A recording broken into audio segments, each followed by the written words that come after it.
This is part 3 of my CAGED for Beginners series. If you've not caught up with the parts 1 and 2, I'll put a link in the description for them, and I'm also putting them in a playlist. So this is just a beginner approach which I find helps and makes quite a lot of sense. So I'm going to carry on straight from the last one. I'm not going to go over what we did in the first two. You can, like I said, you can go and look at them too. So what we're going to do now, so we've got our C anchor points. And then it repeats up here at the 12th fret. Again, today we're just going to be working on the D, G and B strings only.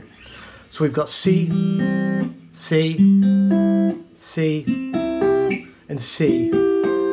Now we're going to fill this out a bit by doing a chord progression, doing a 1-4-5 in the key of C. So we're going to go C, F, G, C, F, G, C, F, G, up and down the neck.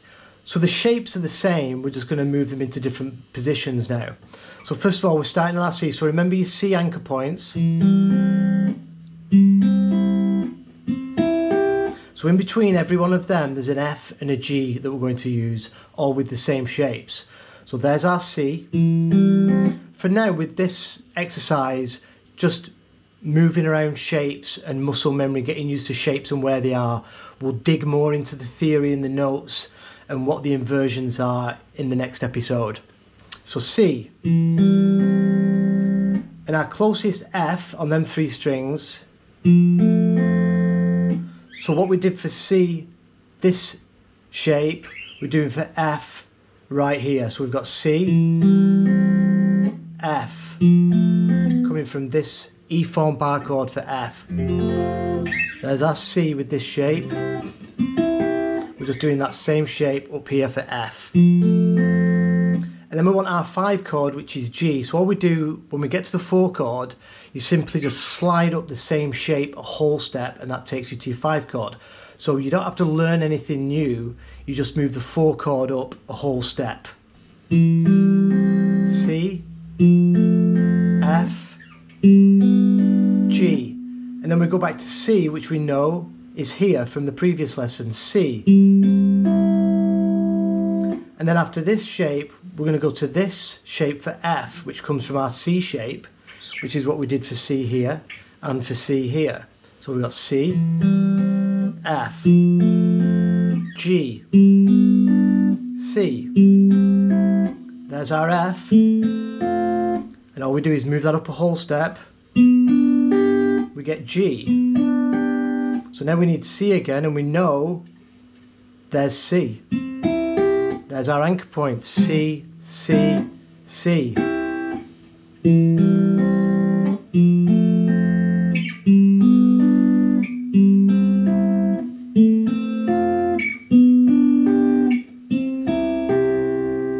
there's our C, and now our F attaches to where our 3rd finger is.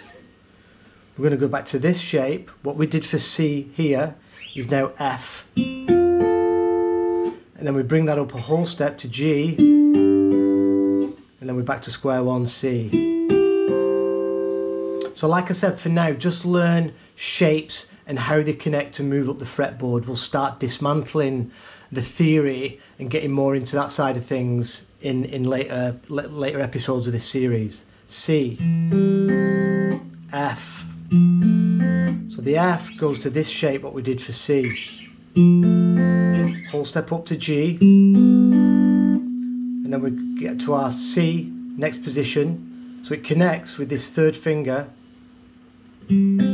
C, and then we just put on this shape in the same spot for F, move it up a whole step to G, and then we move up 1 fret, and these 2 switch, and it puts us back to our C.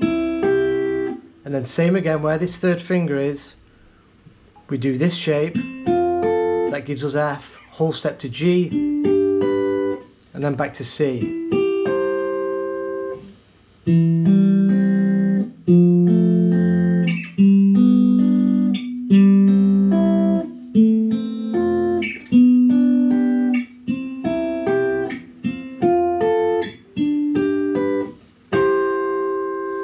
Learn it going backwards.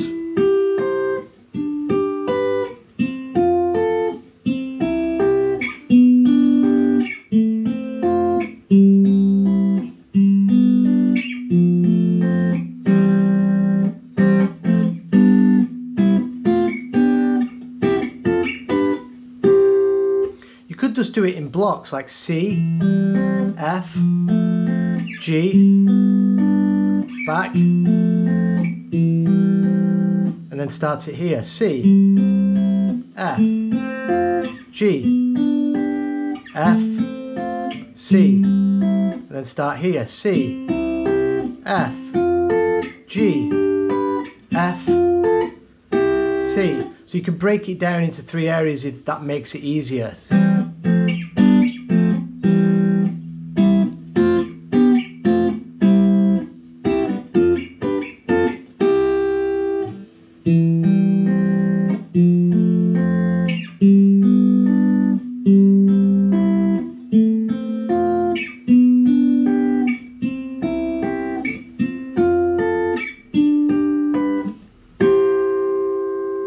Let me know how you get on with that. If it's too complicated for anybody, tell me which bit is more complicated and I'll do an additional video breaking down this a little bit further if you need me to go into it.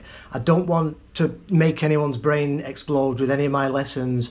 I want to keep it all simple and straightforward so you can follow it. So please, let me know if there's anything, which you find a bit complicated with this. I'm going to go through it very slowly and shout out the chords. C, F, G, C, F, G, C, F, G, C. So do it slowly and study how they move within each other. C, so if we look, it just moves to F with that simple move. This first finger remains the same. This note that we start our C on becomes the next note along becomes the root of our F.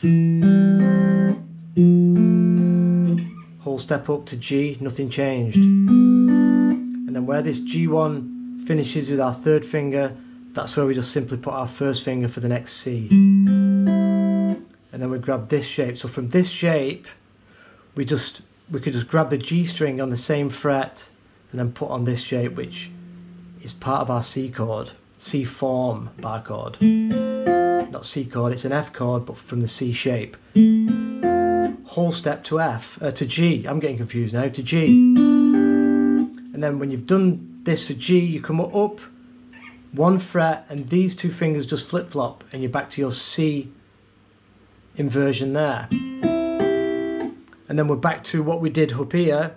After G, third finger, after that shape comes this. And then we bring that up a whole step. And then after that, this one again. So you start to see patterns emerging, the same thing happens.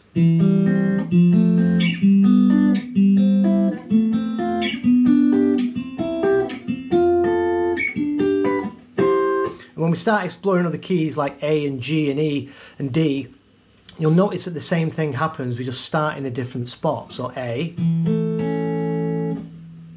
D, E, A, D, E, A, D, E, A. Nothing changed. I just started on a different spot. They connected all the same way. The 4 chord, the same shape, always moved up to a whole step to the 5 chord.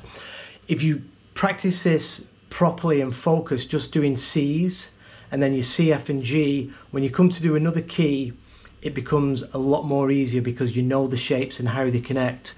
And once you've done a couple of keys, we can start really digging in to what the notes are, what the inversions are called and why, and how they invert, and then just adding more and more information on top as we go along. So please let me know how you get on with that, and if you've got any issues, just let me know in the comments and I'll try and iron anything out.